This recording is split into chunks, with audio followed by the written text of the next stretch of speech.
Excellencies, dear colleagues, can we please take our seats to start this session?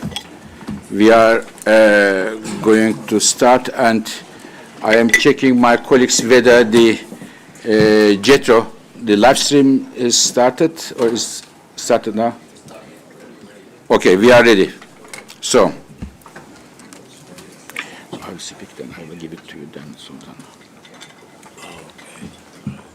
Because otherwise it will not. Yeah. Okay.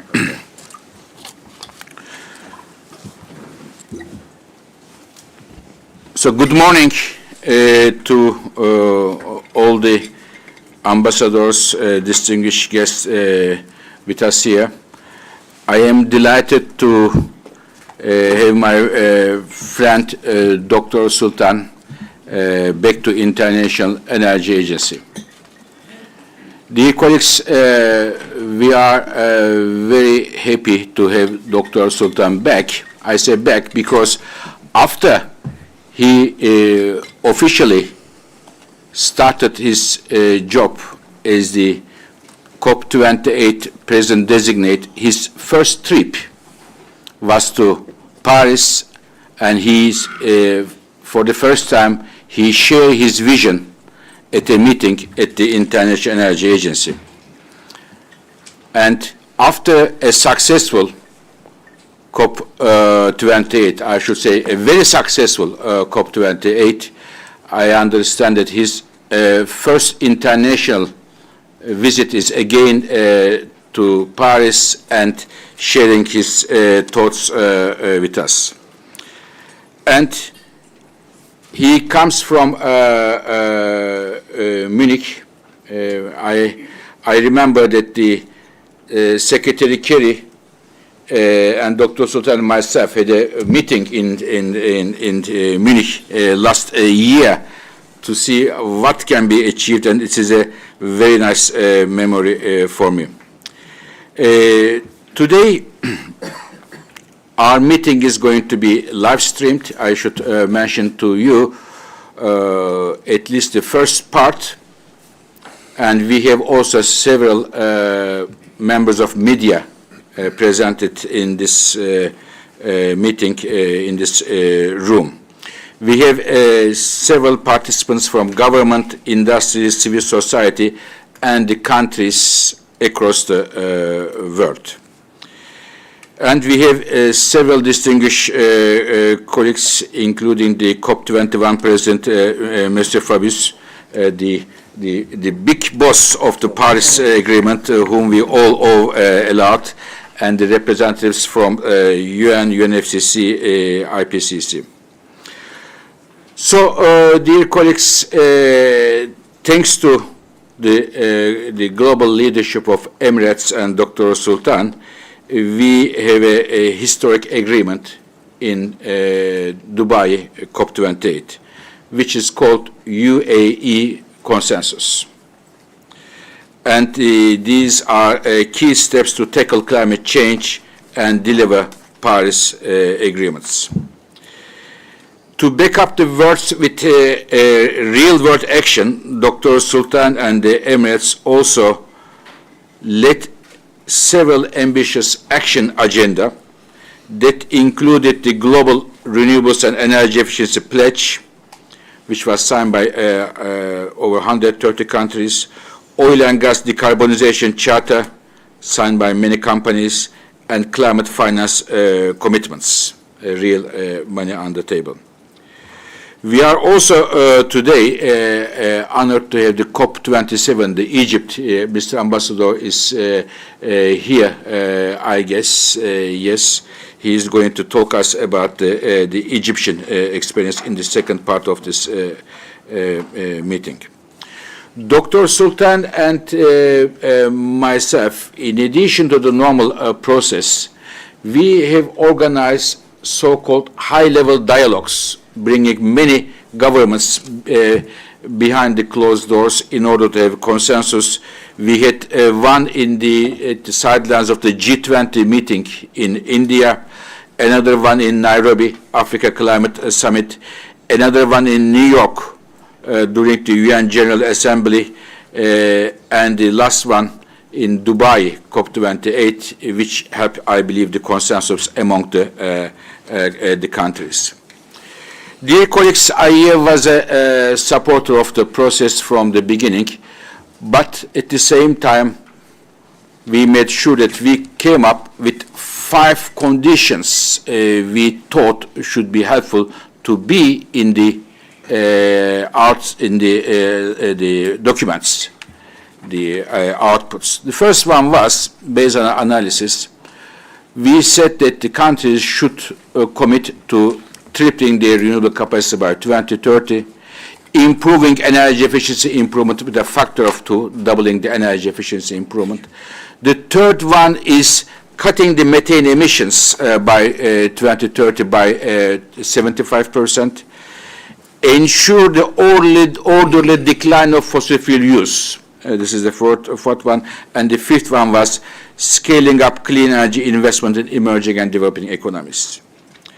Thanks to the Dr. Sultan and his team's tireless efforts, we see many of these outcomes were in the document, the final document, and the inclusive approach of the UAE enable this. Now, we believe the UAE consensus is game-changing for global clean energy transition. It sets out very clearly and for the first time the direction of travel for the global energy system by saying that the global energy system should have a transition away from fossil fuels in energy systems in a just, orderly, and equitable manner, accelerating action in this critical decade so as to achieve net zero by 2050. So, in our view, moving away from fossil fuels in a document coming there is a very important outcome. As such, there is a lot of hard work on the implementation here to achieve these goals. And for us, the next chapter would be the next round of NDCs, how the NDCs will be put together to show that our multilateral efforts on climate change are effective. Now, I welcome the COP28 President's commitment to implement this important legacy. I just had a discussion with Dr. Sultan. They are very keen for the implementation of these important outcomes by working as a troika with Azerbaijan and with Brazil, the presidents of COP29 and COP30. Yesterday, I had a very good meeting with the Yalchin Rafiyev, the Azerbaijan lead negotiator and deputy foreign minister, following the meetings I had with the other Azeri colleagues. And 2 weeks ago, I was in Brazil, meeting with President Lula and all the ministers, climate, foreign, energy, finance, and the others. I see that they are also very determined to move ahead. So, dear colleagues, before finishing my verse, let me tell you that I wouldn't be fair if I didn't tell you that last week was our birthday. It was the IEA was 50 years old. Last year, we are even more than 50 now. And in our meeting, our ministers across the world, there were more than 50 governments accounting more than 80% of the global energy use in the world. They commended the historic outcomes of COP28 in Dubai towards achieving global net zero emissions by 2050. This was in our communique. I have colleagues here who was in this meeting, like Secretary Kerry, and we have Jennifer Morgan, we have Laurent and many other colleagues. And I just saw that Selwin just joined to us as well as Selwin Hart from United Nations. So they gave the important new mandates, our ministers, to the IEA to shape our future work on different areas. I wanted to mention maybe 3 of them.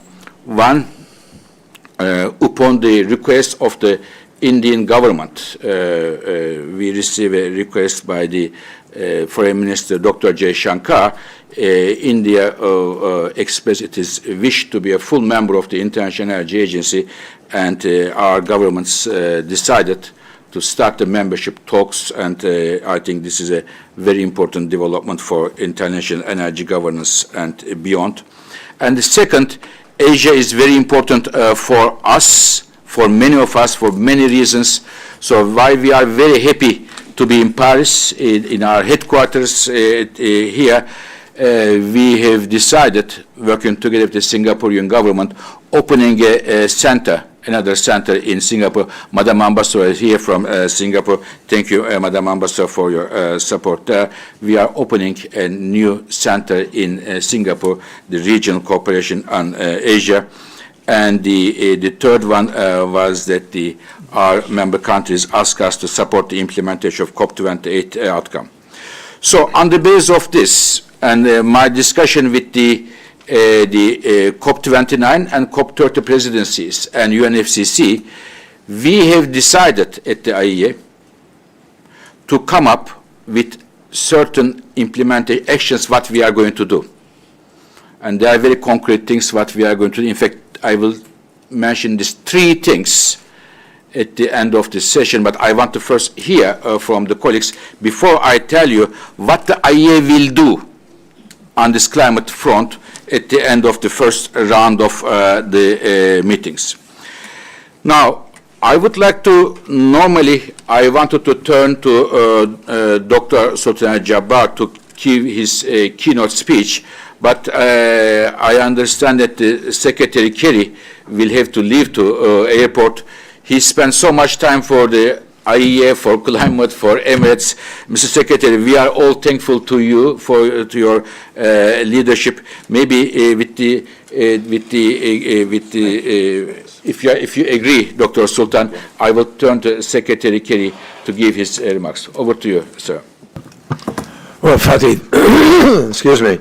Thank you very, very much, and I want to say to everybody, I am speaking now because Sultan very graciously offered me to start off, because I do have a very, very tight schedule and must be back in Washington, so I apologize profusely. In fact, I wasn't even going to be here, but Fatih asked me to be, and I wanted to be, so thank you all for putting up with that. I apologize profusely. We are in the middle of a two-part test, in my judgment, our judgment. The first part of the test was sort of the Paris promise of having a stocktake and coming up with our own assessment of where we are, of where we've been, and where we have to go, and putting a roadmap together. And I think everybody here agrees that Dr. Sultan and his team did a superb job of putting together a COP and also leading everybody and helping everybody to come to the compromises we have to come to. This is the hardest diplomacy in the world, multilateral diplomacy, where one country can just stand up and wreak havoc. I see Dan Christensen and Jennifer Morgan, a whole bunch of people who were just enormously helpful in coming together to get the consensus. And it's a brilliant consensus, really important consensus, contrary to the negativity of some and the sort of prejudgments about where it would wind up. The fact is that saying we will, for the first time in history, transition away from fossil fuel in a just and orderly, equitable manner, so as to, and also accelerating in this decade, which is a very important benchmark phrase therein, and in accordance with the science, by 2050, accomplish net zero, which means everybody has to have a plan, and that is not where we are today. So that decision was critical, but I think everyone here would agree, if we don't implement this, just words on a piece of paper and much more bitter disappointment by the world.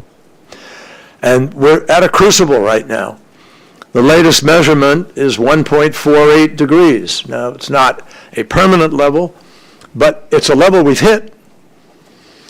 And it should be we already know that January and February have already set records. We know this year is going to be hotter than last year. We know it's going to be more impactful.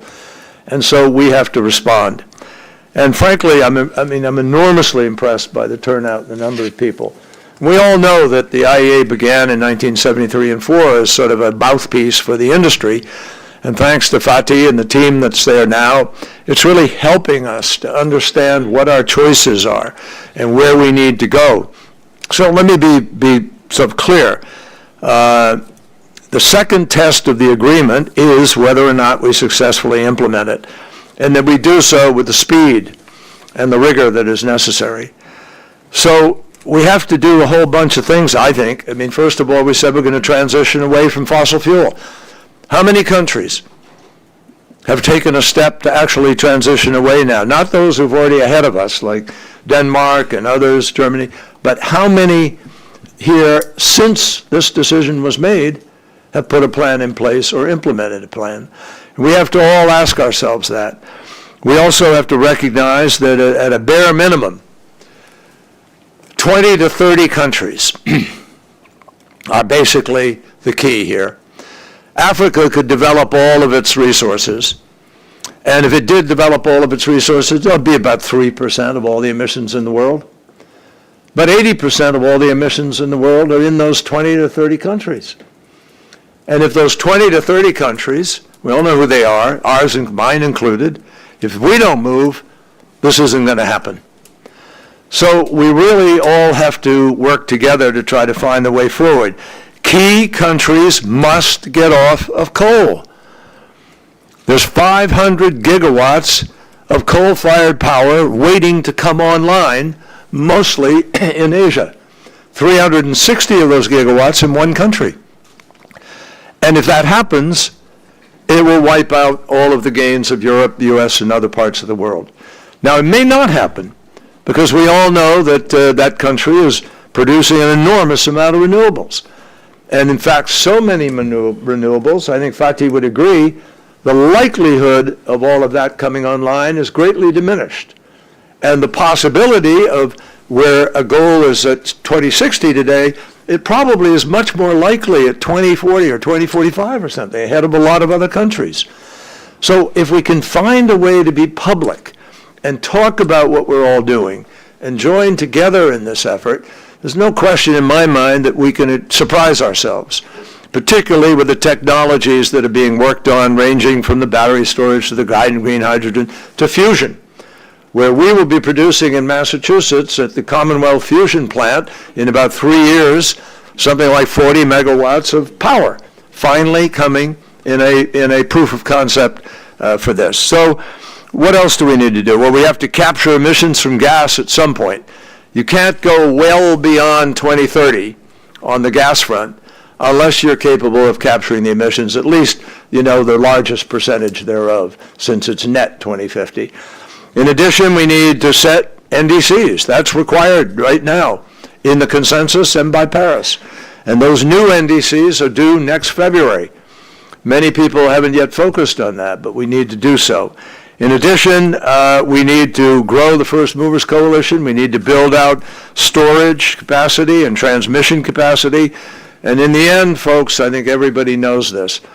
There's no faking it in this next period of time. There's no just whitewash or easy pass. We must do the things that we must do. If the world comes together, as you are here, this is impressive, enormous table, loads of countries, all with different circumstances. But if all of us come together in the way that is possible, we can win this fight. There's no question. And Fatih and the IEA have told us that. With the 1.8 degrees that could come if we did everything from Glasgow, 1.7 degrees that could come if we do everything added on to Sharm el-Sheikh, and we have yet to hear, and will at some point, what the promises of Dubai could produce if we do it. So I thank you, every single one of you. Many of you become just terrific friends, very, very close. Fatih among them, and Dr. Sultan. I appreciate his enormous commitment to this, which is significant. He's going to continue into Azerbaijan. As many of you know, I've decided to step away from this particular envoy position, but I'm not retiring. and I'm not leaving the climate issue. I will stay involved in climate. I'm going to focus on the one thing that I think is the most missing ingredient. That's the finance. We have to bring the finance to the table for developed, for emerging, and for some pretty big countries. We've got to help work it through. So I look forward to doing that and to working with all of you continued in the future. And I thank you so much for the privilege of saying a few words and rushing to the airport. Thank you. Thank you.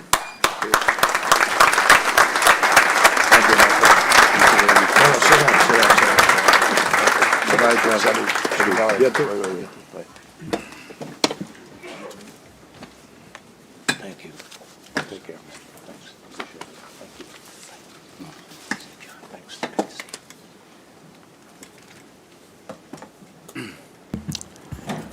So, dear colleagues, while Secretary Kerry is leaving the room, but not the fight against climate change, we know that he will be always with us. We need him with we need his guidance and wisdom. May I now turn to our keynote speaker, Dr. Sultan.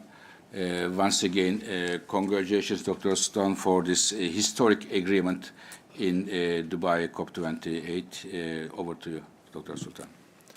Thank you very much, Fatih, for your kind words and for your warm welcome and hospitality. And good morning, everyone. I am indeed very delighted and in fact very pleased to be given this opportunity to meet with all of you today. And allow me just to begin by thanking my dear brother and good friend and partner, Fatih Birol, for inviting me and giving me this opportunity and this platform to share with all of you my thoughts and as we look back and take stock of COP28 and the historic and unprecedented outcomes that were achieved in Dubai. Many of you have seen me here before. We've had a number of exchanges, and it is simply due to the fact that the IEA has been a true thought leader. The IEA has been a true partner in helping drive the conversation around a just, fair, orderly, and a responsible energy transition. A conversation that has always been centered around and based on the science and laser focused on keeping 1.5 within reach. And we very much value and appreciate the contributions of the IEA and our friend Dr. Fatih Birol.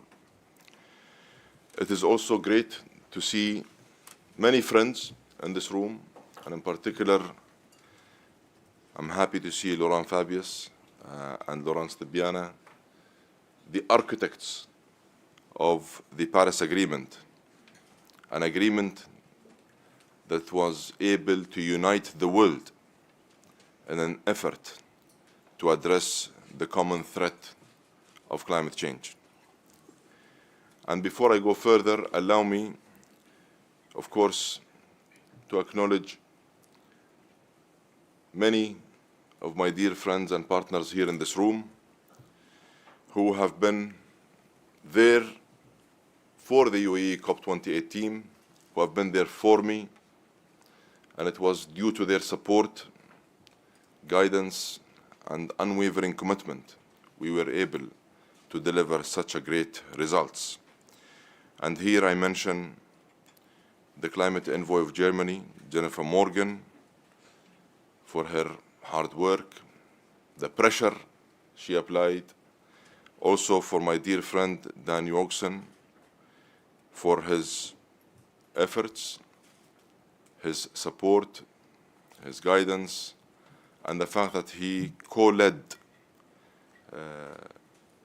the ministerial consultations on the global stocktake. And he did that with great enthusiasm and great skills.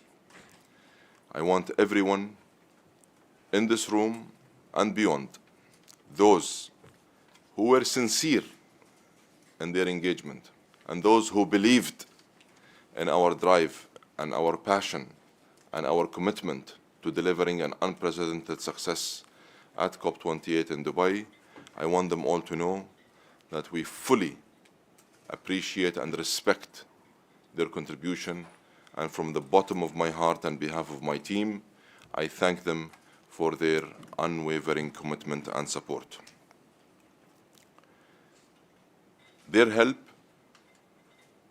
helped us deliver the most comprehensive, holistic, integrated, pragmatic, meaningful, and practical agreement, which was named the UAE Consensus.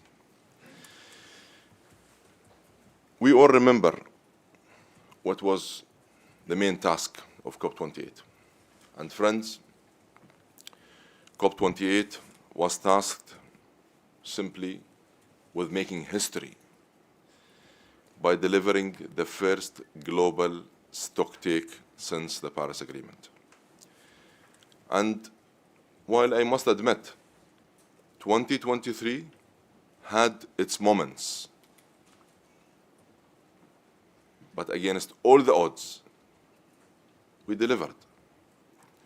And while it was tough going at times, I think we can all agree that history was indeed made in Dubai. It is in fact widely recognized that the UAE Consensus delivered the first ever COP agreement to call for an orderly, just, fair, responsible transition from fossil fuels. Yet, the UAE Consensus also delivered first after first across the entire climate agenda. It was the first to identify explicit renewable energy targets, tripling its capacity by 2030, the first to launch and fill a fund for loss and damage after year after year for 27 years. It was eventually and finally delivered in Dubai. The first to target an end to deforestation in this decade, the first to go after methane in a meaningful and practical way with a timeline, and the first to proactively engage the private sector and industry and not state actors. And in particular, the fact that we were able to bring on board in a very meaningful way the oil and gas industry, and not only for them to be part of the solution, but in fact to drive the solutions. And instead of settling for the lowest common denominator, the UAE Consensus raised the bar. In fact, it raised it very high, and set a clear path to keep our North Star of 1.5 within reach. It moved the world beyond self-interest for the common good and the common interest. And it did so against a very complex and tense geopolitical backdrop. And this only proves when there is a will, there is a way. This proves that multilateralism is still very alive and in fact will, and it can deliver when the parties engage in a sincere and genuine manner. In short, COP28 defied the skeptics. It proved them wrong. It inspired the optimists. And allow me to emphasize again, it proved the doubters wrong. And they should have waited for the results and judged us on our outcomes.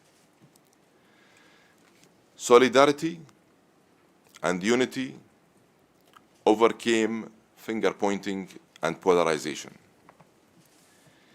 Inclusivity prevailed also over finger-pointing. And the spirit of partnership brought the best of humanity together. And here, I wonder and I ask, what can happen if we were to bottle this spirit?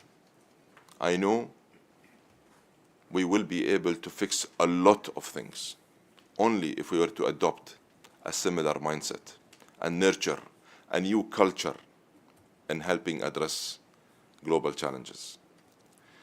Today, I would like to ask that we all keep this spirit. I want to keep this spirit alive and build on the momentum and attraction achieved at COP28 in Dubai. And as I said, after the final gavel in Dubai, we are what we do. We are not what we say. The UAE consensus set a new direction and a clear course correction. We must now turn an unprecedented agreement into an unprecedented action and results. And now is the time for all stakeholders, state and non-state actors, to step up. All parties who signed the UAE consensus must work on enhancing their nationally determined contributions ahead of the next cycle in 2025. In fact, this work must start now. This is a critical success factor, and it must begin today. We can no longer wait. They need to adopt comprehensive economy-wide emission reduction targets that cover all greenhouse gases and that are aligned with the science and that keep 1.5 within reach. And they should always prioritize investments in nature and in adaptation. All industries should leverage their technology. All industries should tap into their talent and their balance sheets to decarbonize at a much larger scale. COP28 put together the biggest coalition of heavy emitting sectors ever assembled at any COP. But all are focused on effective and meaningful and pragmatic energy transition. More than 40% of the global oil production is now committed to zero methane emissions by 2030 and net zero by or before 2050. And they all have a practical plan of how to achieve those very ambitious targets. Yes, it is my view that this is a good start and that we must build on it. But we all must continue to push for more ambitions. We must continue to raise the bar high, and we must continue to raise the ambition across all climate pillars. But let me be clear. The energy transition will lead to energy turmoil. And that will only happen if we only address the supply side of the energy equation. What do I mean here? We must be balanced. We must tackle the demand side at the same time. We cannot and should not pursue the energy transition by only looking and working on one side of the equation. We need to balance both sides, the supply and the demand. Otherwise, we will be causing other relevant issues in the future. Of course, this will require smart policy incentives to commercialize new and nascent zero-carbon alternatives for heavy industry such as hydrogen. It will require massive investment in grid infrastructure to deliver renewable energy to end user. It has been evident for me over the past 18 months that most of the conversation has been centered around the generation of green electrons, yet no one was seriously tackling the challenge of the infrastructure required, whether it's an upgrade of existing infrastructure or building the new infrastructure that is desperately needed to transmit the green electrons from the source of generation to the place where it will be consumed. This will require governments and all relevant parties simply to be honest and transparent about the costs and trade-offs that are going to be involved. We can no longer not be upfront, clear, and transparent with all the associated costs and the potential trade-offs that could potentially be involved.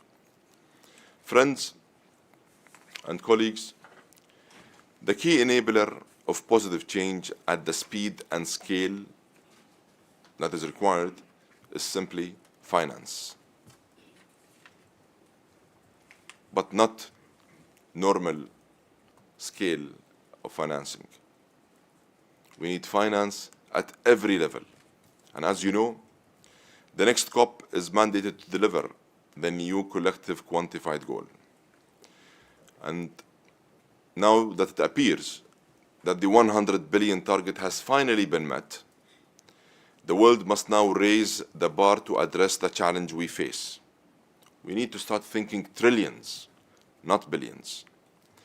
We will need to activate every source of finance available, public, multilateral, and of course, in fact, we should work on policies and incentives to activate the motivation of the private capital. And we will need new models of blended finance, leveraging concessional, catalytic, and investment funds to ensure that climate progress fully extends to the global south and to emerging markets. COP28 mobilized $85 billion in new pledges and commitments from multiple sources and launched the world's largest private investment vehicle for climate action, Altera. Altera is built on the idea that solving the climate challenge is not a burden. In fact, we view it only as a unique opportunity to redirect economies toward a low-carbon, high-growth future. The architecture of Altera was simply informed by our 18-month fact-finding mission and the fact that there has been and continues to be a climate finance gap. Climate finance must be made available, accessible, and affordable, and in particular for the global south and emerging markets.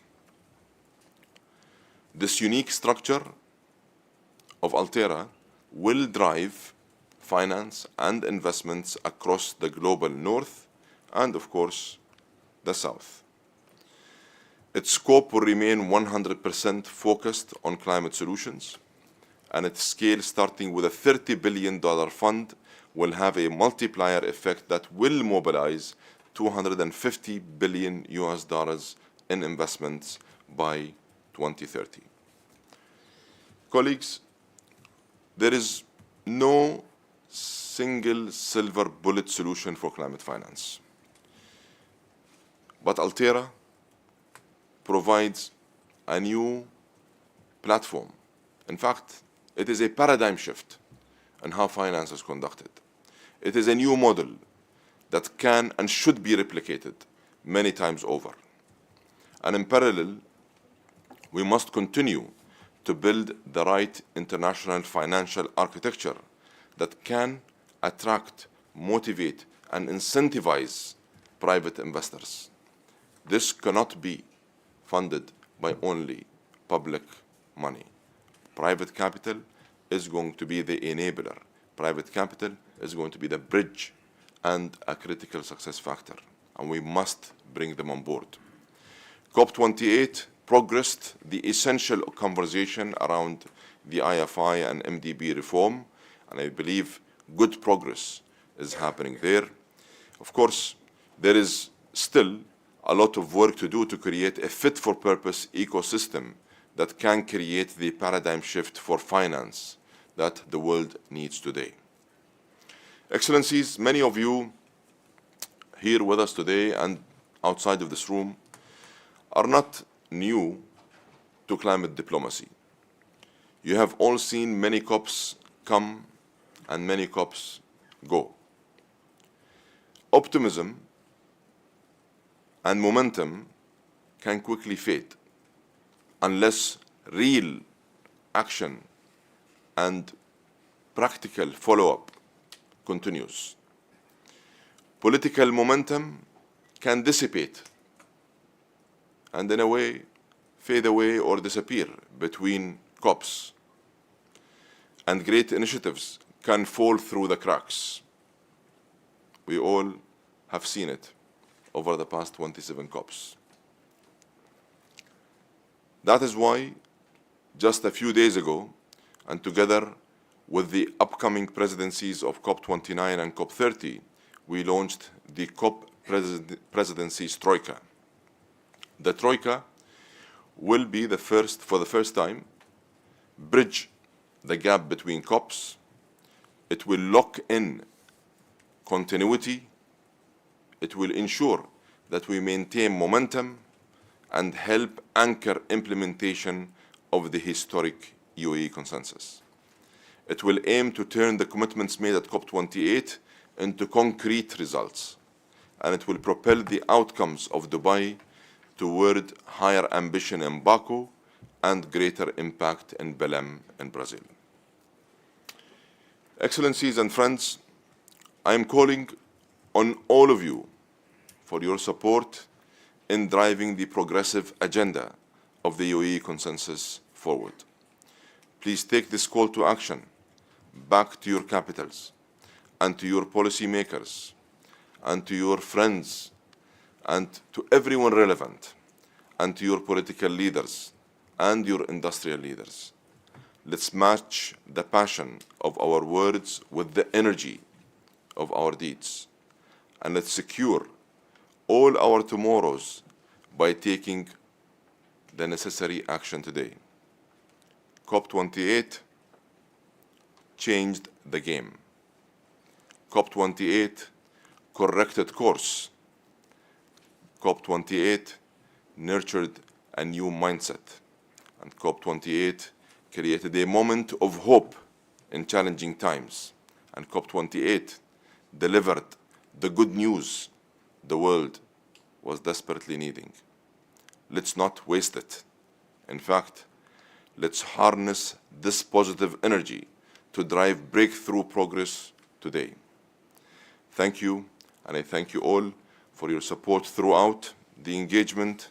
I thank you for your attention, and I look forward to hearing your thoughts and views on how together we can cement the legacy of the UAE consensus.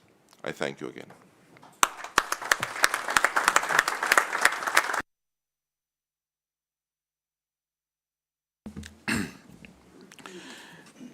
Very many thanks, Dr. Sultan, first of all, to highlight the significance of COP28 for the energy world, for climate change, but also your strong support for cementing those outcomes and turning them into clear policy action in terms of energy and climate policies.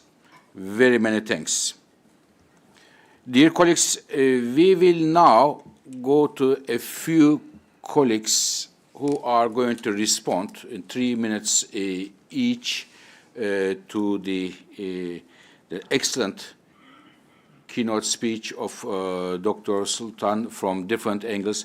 The first three colleagues would be, we will have the Monsieur Fabius starting, but followed by the Azerbaijan and Brazil, COP29 and COP30 presidencies. Now, may I turn to Monsieur Laurent Fabius? As we all know, he is the COP21 president, which was an historic agreement, which made Paris. So thank you very much for that, Mr. Fabius, and very many thanks for still being so engaged in the climate arena and for your leadership, sir. Over to you, sir. Thank you very much. First, I would like to congratulate both you, Dr. Birol, for the achievements of IEA, and our friend, Dr. Sultan, for the great achievements of COP28. Really, as you said, it is a game changer. And when I remember the first meeting we had 1 year ago, more 1 year ago, it is the difference between hope and achievements. Now, I will concentrate my 3 minutes on COPs because it is the subject that I know. The next two COPs, I think it's an excellent idea to have decided this troika. Because the results of COP28 have been excellent, but now we have the next two COPs, and the general perspective is not so easy.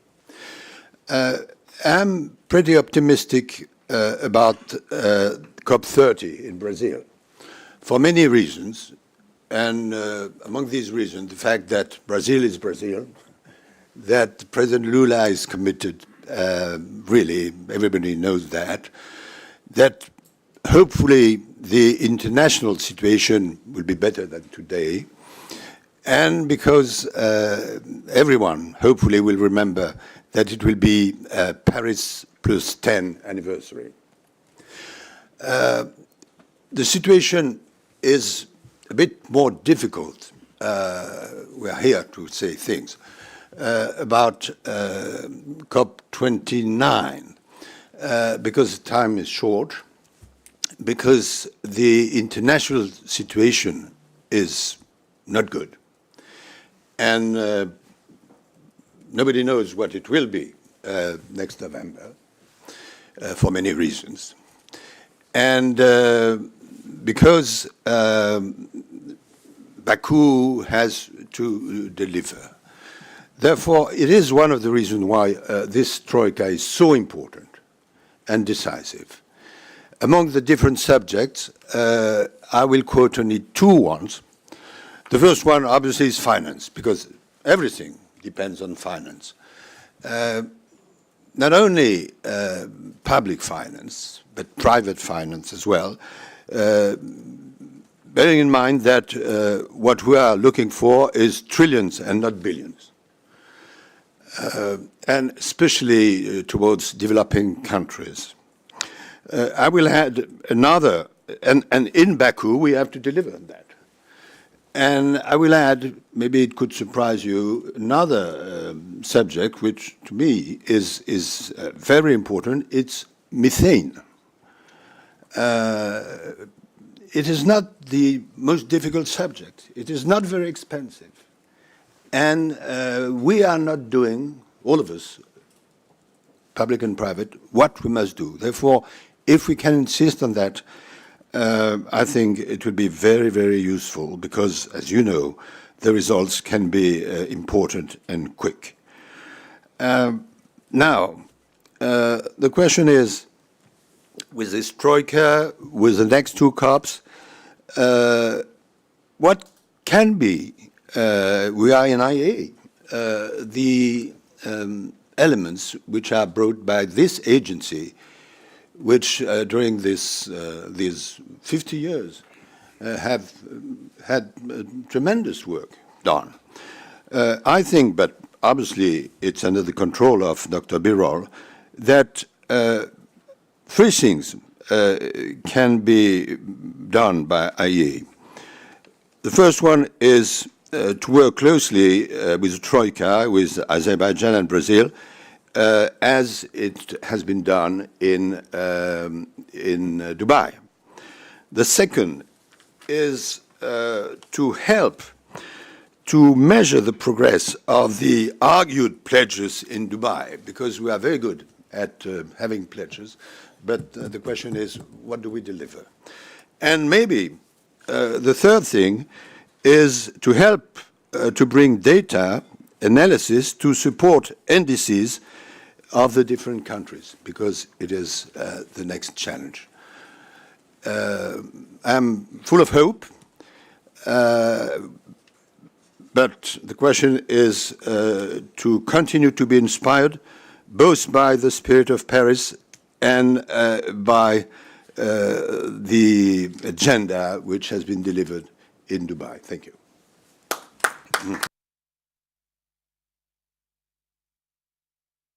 Thank you very much, Mr. Fabius. Both highlighting the finance issue, which we all, I think, should agree, but also this very low-hanging fruit of methane. This is extremely important, as well as giving us, the IEA, some responsibility and jobs to carry out. Thank you very much, sir.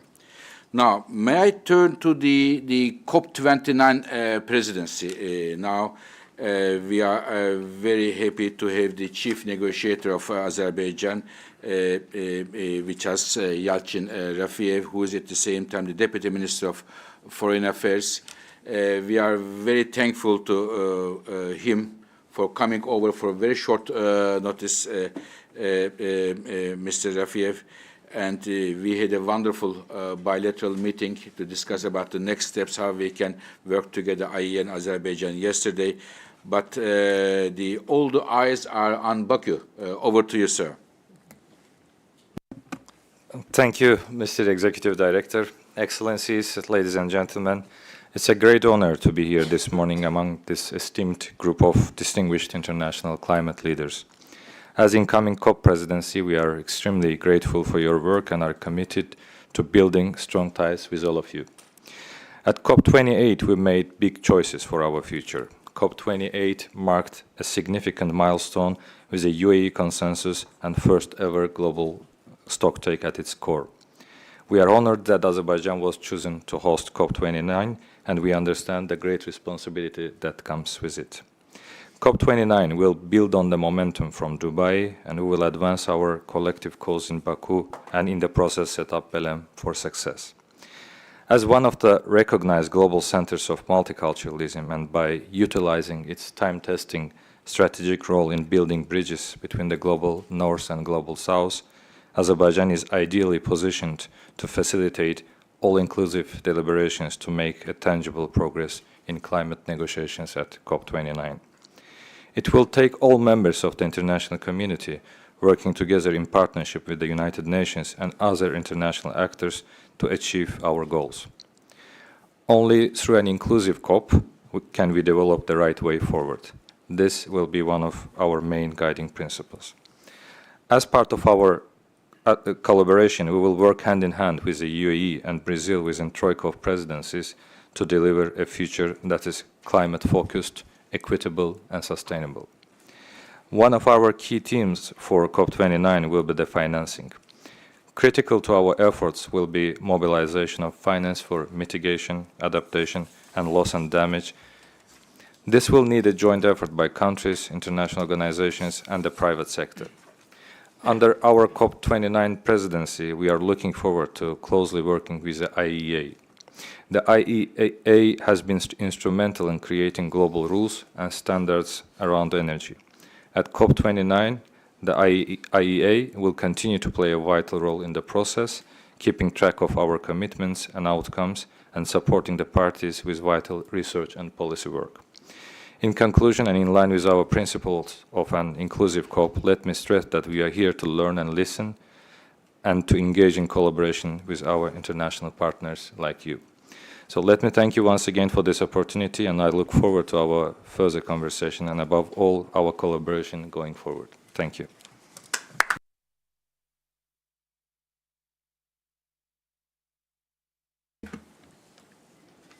Thank you very much, Mr. Rafiyev. And we all know how determined you are. Your government is to have a successful meeting in Baku.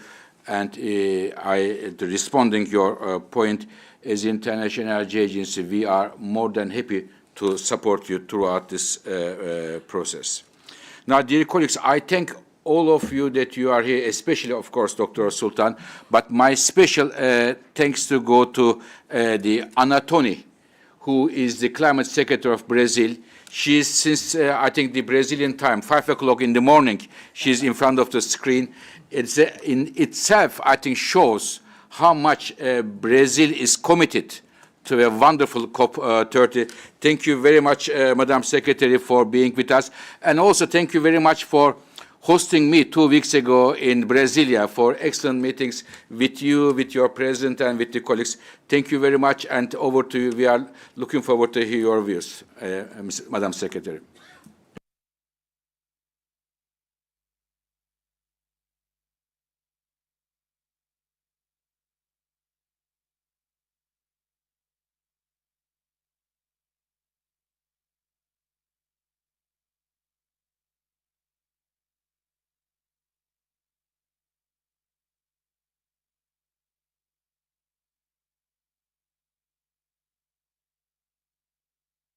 Few years. I also really wanted to thank Dr. Sultan for the results of COP28. It was really impressive. As a congratulation to you and to your team, Dr. Adnam, Mrs. Hannah as well, all the team that worked so hard with all of us to achieve the consensus of UAE. And now we are together in the Troika, together with our colleagues from Azerbaijan, to work through COP28, COP29, and COP30 to deliver and implement the very impressive outcomes that were decided at COP28. And as was said many times, words and papers accept everything. Now we needed to go into reality. And a lot of the work on climate happens either before the COPs and obviously after the COPs, when countries needed to implement the plans and decisions that COPs take. We believe on the big issue that we'll be working together under the Troika, and as was said, such an important decision that was taken on creating the Troika. We are all very committed on Mission 1.5 that bring us together. We need to make sure that now 1.5 is not just keeping 1.5 alive, but we need to have a plan to make 1.5 real. And I think this is the commitment that together with our Troika colleagues, we are hoping to achieve. And this needs to become real in the second NDCs that all of us are already doing or are planning to do. And we need to reframe what an ambition NDCs are. What are ambition NDCs? So far, ambition NDCs have been for many countries, not all, NDCs that have ambition targets on mitigation, which is great. And many of countries are now striving to achieve the ambitions that they can. But now NDCs, we need to reframe ambition by bringing not only the targets, but also the detailed plans, the detailed investments, the gaps that we have and show and need to implement the NDCs. So we are hoping that working together on Mission 1.5, we're going to be able, with the international community, with international agencies like the AEA, to work with us on helping countries to develop not only the targets, but the plans to implement their NDCs. We know from the global stock taking that our biggest gap is not only on targets and ambitions that we all have for mitigation, but especially our gaps on implementation. Implementation should be what guides us now for this next step after the consensus of UAE. So we are committed as the Brazilian government, as was said by Dr. Birol, President Lula is absolutely committed to this agenda. Minister Marina Silva, the same. So we have a whole government will be together on implementing not only our NDC, but bringing together this consensus that all the NDCs need to have very detailed plan. Let us go to action. So thank you so much for having us. Do count with the Brazilian government already on the Troika, but obviously working very, very close to IEA and on helping us on putting forth the best plans that we can. Thank you very much.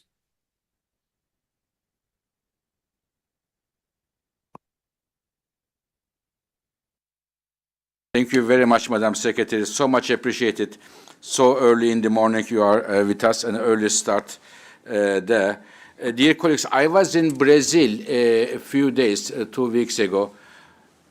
During my meetings with the President Lula, but the ministers, there are two words came all the time. One of them is the climate, how much they are into address the climate issue.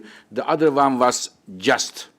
So justice here, equitable. These are words that I think we are going to hear often in the next 2 years. So we heard from two next the presidencies from Azerbaijan and from Brazil. Now we have in this first part we have three other colleagues who are going to intervene. Then we will open the discussion for the comments from the floor. And I would like to now start with these three colleagues with Dan Jørgensen, who is the Danish Minister for Development, Cooperation and Global Climate Policy, who is at the same time co-leader with South Africa the COP28 ministerial discussion on global stocktake. Dan, very many thanks what you have achieved, what you have done. I am one of those who know that how much you put effort, time and sweat in this outcome. Thank you very much for that, and over to you. Thank you so much, Fatih, and thank you and IEA for providing the absolutely necessary guidance and help with your data, with your analysis. It really did make a huge difference in the run-up to COP28, but also during the negotiations. And of course, my dear friend, Dr. Sultan, again, thank you so much for your efforts and your leadership and your entire team. I know for a fact that there were a lot of people that did not really believe it when you said we will deliver, and we will deliver strong language on fossil phase-out.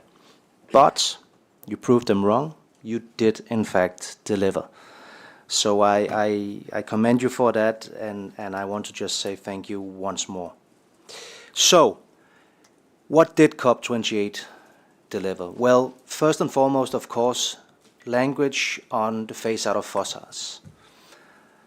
I'm sure a lot of the citizens that we all represent would probably shake their heads a little bit when being told that it took 28 years to actually really confront the main source of the problem of climate change, which is, of course, the fossils. But you could also turn it around and say the reason it took so long was because it's difficult. Because many countries, many economies around the planet are dependent on fossils. So this is not a small decision, this is a huge decision. And what is just as important is that we're not only dealing with what it is that we want to get rid of, what it is that we want to transition away from, we're also showing the way. And a very important first step is the tripling of renewable energy before 2030 and the doubling of energy efficiency measures. These are pivotal efforts if we are to achieve this, not only because it's technically necessary, but also because we want this to be a just and people-centered transition. And obviously the access to clean and affordable energy is a human right, and it's the basis of growth in all countries of the planet. Now, what do we then need to do to actually achieve these results that we've set the targets to achieve? Well, I think first and foremost, the NDCs are key. The NDCs need to be informed by the decisions. They need to reflect the decisions of the Dubai Consensus, meaning that they should also reflect a plan to move away from fossils, a plan to deploy renewables and energy efficiency measures. We also need to acknowledge that we need a bigger efforts towards sharing know-how, sharing technical support across the planet, and partnerships here are extremely important. They are pivotal. Denmark co-leads the NDC partnership for Rwanda. This is one platform, but there are many others. Thirdly, we need to definitely scale up on the financing part. This is important both with regards to the mitigation efforts that need more financing, but also with regards to adaptation and also with regards to making this a just transition. And that then leads me, of course, to my final point, which is that this is really where the IEA can also play a big role. Already you're doing it on the technical expertise, and I'm confident that you will continue to do that. But we also need your data and your input in regards to the financing question. We need calculations, we need analysis on how to choose the right path, and also the dangers for countries of not choosing the right path. So sometimes some countries do not make the investments into a green transition because they have already a steady income from fossils. But it's also a gamble if you think that that steady income will be maintained, because it will not. The world is changing and we need your input in that. Thank you so much.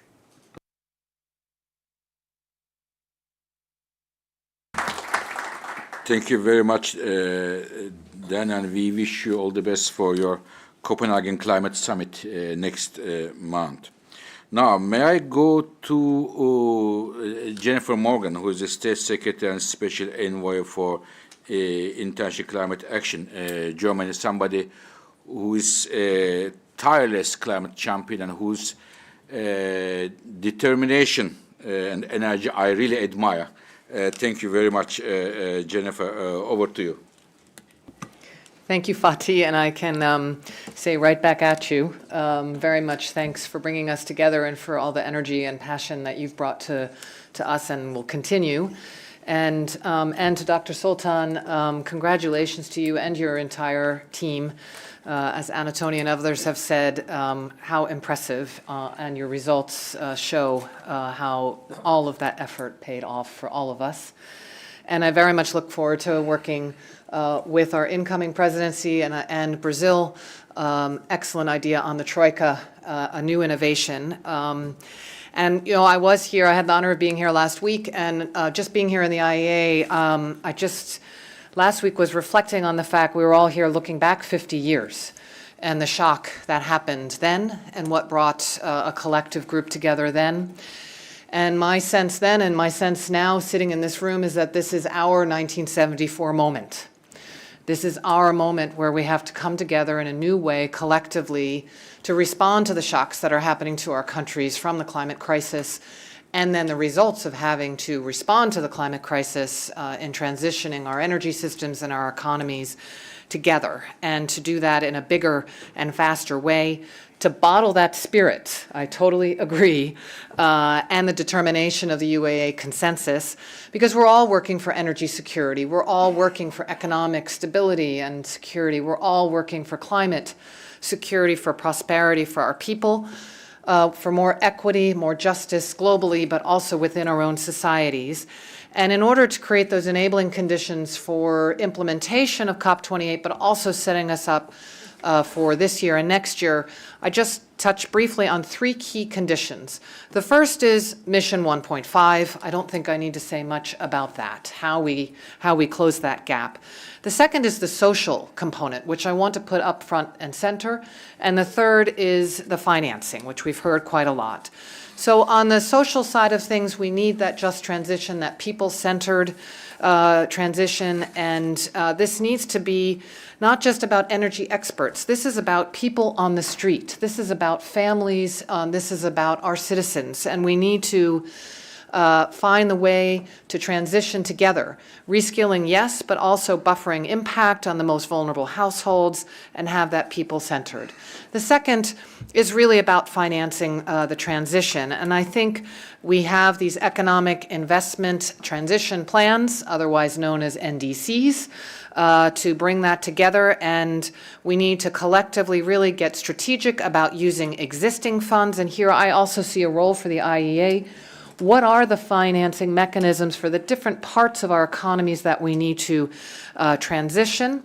We need strong ownership, of course, and we need to get serious and strategic about de-risking and reducing the barriers to private investment. Talked about it for a long time. How are we going to do this in a much more serious way than before?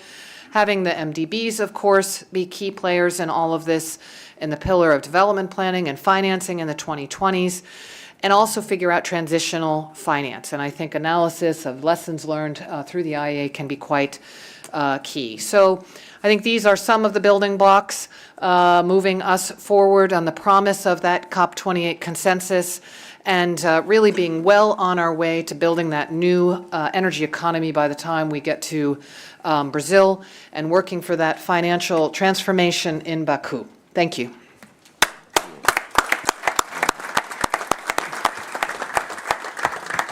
Thank you very much, Madam Secretary. So, dear colleagues, in the last, the speaker of this first session, which is live stream, before I conclude, is our colleague, our friend Selwin Hart, who is a special advisor to the UN Secretary General on Climate Action and Just Transition. I'm sure you all agree with me that the UN Secretary General kept a very, very close eye on the climate issue, justice issue. Not only eye, but he had a heart for this issue. And I know well that Selwin was behind it. Thank you very much, Selwin, what you have done, what you have contributed. Now, over to you from the UN perspective for the next few minutes, please. Thank you so much, Dr. Birol.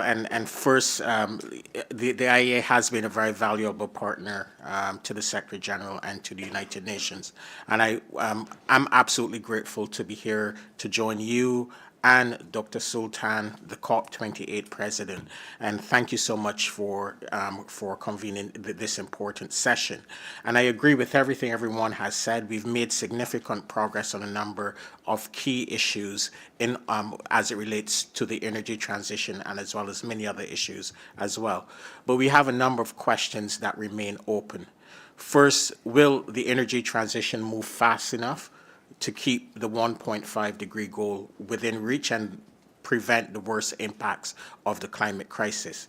Second, will the transition be fair, just, and not further exacerbate existing inequalities within and between nations? And third, as many of the colleagues have already stated, how will the transition be financed? The good news is that the governments, many of the governments represented here in this room, have the power to ensure that the questions, these questions, that the response is yes, yes, yes, yes. But we must take action on a number of fronts. First, we need leadership by action and example, just not words. Those with the greatest capabilities and capacities must move first and fastest. The G20 is responsible for close to 80% of global emissions and over 70% of fossil fuel production. It is imperative that the G20 and IEA members lead the global energy transition. A transition away from fossil fuels to achieve net zero by 2050, in keeping with the science, which was agreed in the COP decision. We know what that means. Your net zero pathway provided us with a very clear roadmap. No new coal mines, oil wells, or gas fields. And it means cutting both fossil fuel production and use, both sides of the equation, as Dr. Sultan so eloquently said earlier. So I now urge you, those with the greatest capability and capacity, to lead by example during this critical decade, and clearly reflect in your NDCs how you intend to transition away from fossil fuels in keeping with the science on 1.5. And the second, fixing the financial architecture is at the heart of delivering climate justice. There must be a united and serious effort to fix the financial architecture to ensure emerging and developing countries can access finance and technology at the pace and the scale that they need. And we need to seriously address global injustices. Africa is home to 30% of the world's critical materials needed for the energy transition, yet it receives only 2% of the world's clean energy investments, and yet over 600 million persons in Africa still lack access to electricity. We need, in the discussions on the transition, to address these global inequalities. And finally, the obstacles to accelerating and ultimately achieving the energy transition can only be addressed through strengthening international cooperation. From critical energy transition minerals to driving innovation in key technologies like battery storage, to addressing issues like the early retirement of fossil fuel infrastructure and unlocking the trillions of private finance needed to finance the transition, all will require unprecedented levels of collaboration between nations, the private sector, stakeholders, and civil society. Our world, 50 years after the IEA, looks a lot different than it did 50 years before. And we need to ensure that those new faces are around the table and have a seat and a voice in decision-making on all of these very critical issues. So, colleagues, we made significant progress at COP28 in Dubai. The next 2 years will be critical to ensuring that we can limit and prevent the worst impacts of the climate crisis, but also achieve climate justice, especially for those on the front lines of the climate crisis. And you can be assured that the Secretary General and the entire United Nations system, working with our colleagues and friends from the IEA and elsewhere, we will be with you at every step of the way. I thank you.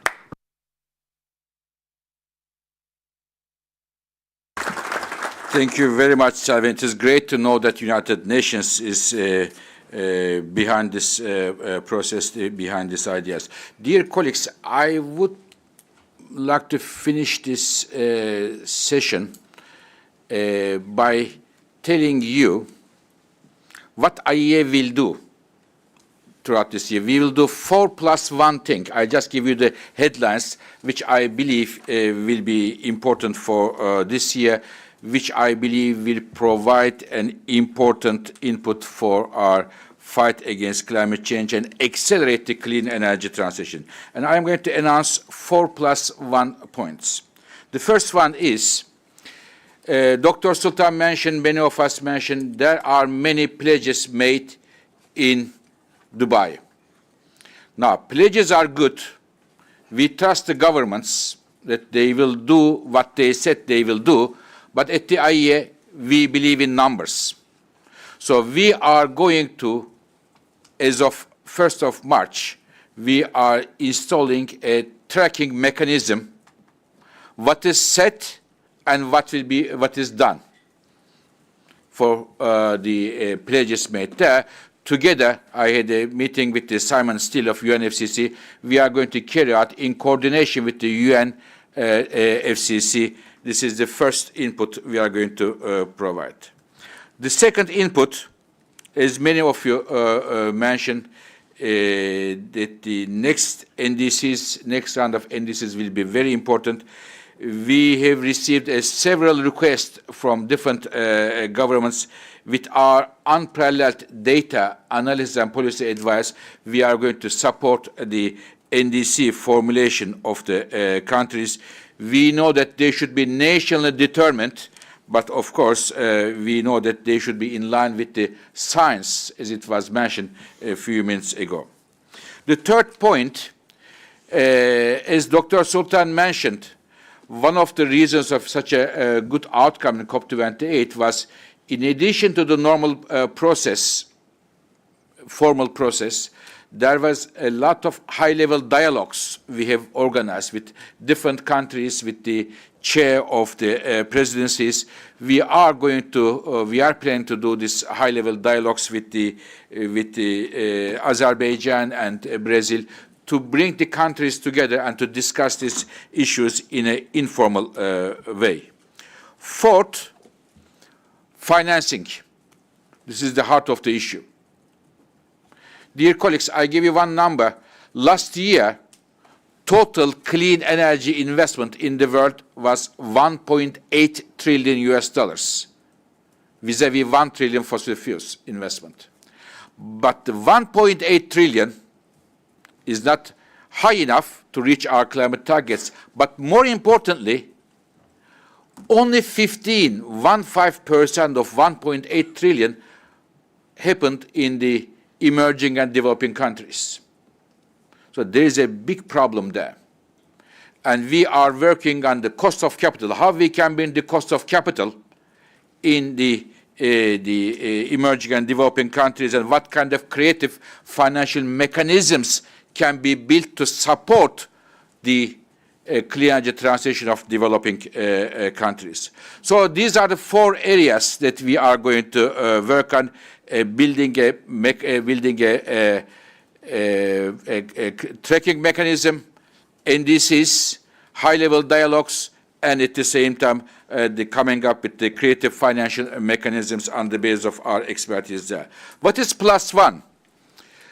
Dear colleagues, some of you may know in Dubai, one of the themes I came up all the time, namely a major issue, climate and energy, but also humanitarian issue. It is the clean cooking in Africa. Our analysis show that today 4 out of 5 families in sub-Saharan Africa use wood, agricultural waste, animal waste for cooking. And this is a major health problem for women, especially. This is one of the top 2 reasons for premature death for women in sub-Saharan Africa. And this can be easily fixed, $4 billion each year, according to our analysis. So I have discussed in Dubai with the president of Tanzania, the Madame Suluhu, and the Norwegian Prime Minister Støre. And we are bringing on the 14th of May, many governments around the world, financial institutions, energy companies, to put money on the table to have a clear roadmap to address this issue for once and forever. Because this can be done, and we can change the lives of the people in sub-Saharan Africa, especially those of women. This is the +1, and this is what the IEA will do, determined to do with its analytical skills and the convening power. So, dear colleagues, I would like to now ask my colleagues from Communication Office to suggest that our media colleagues will leave the room, and we are turning off the live stream, and we are going to go a few colleagues to make comments. We have about 20 minutes to finish this meeting. If they can stick to 2 minutes of interventions, this will be great. I would like to start with the French Ambassador of Climate, Monsieur Stéphane Croza, to make his remarks. Stéphane, over to you, please.